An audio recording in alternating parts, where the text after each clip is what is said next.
Саламат Мұқашев атындағы Атырау политехникалық жоғарғы колледжі еңбек нарығында бәсекеге қабілетті мамандарды даярлап отырған 90 жылдық тарихы бар оқу орны. Колледжда сұранысқа ие мұнай-газ, химия өнеркәсібі, энергетика және байланыс, IT, төтенше жағдайды қорғау салалары бойынша 24 мамандықтан 1700-ге жуық студент білім алуда.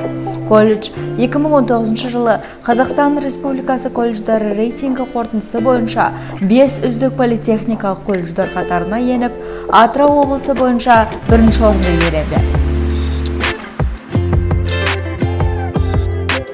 Колледж жұмысшы кадрлар, орта буын және қолданбалы бакалавр мамандарын даярлауда.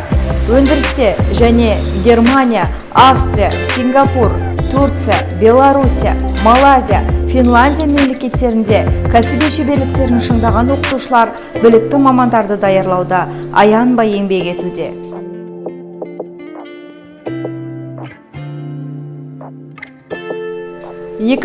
жылы колледж республика бойынша кадрлар даярлауда үздіктер қатарынан танылып, IT және энергетика саласы бойынша жас маман жобасына еніп, модернизацияланған 3D Lab полигоны, WorldSkills жаттығу лагері, шеберханалар ашылды.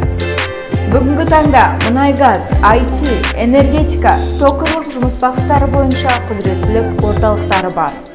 Соның бірі IT бағытындағы 3D Lab полигоны.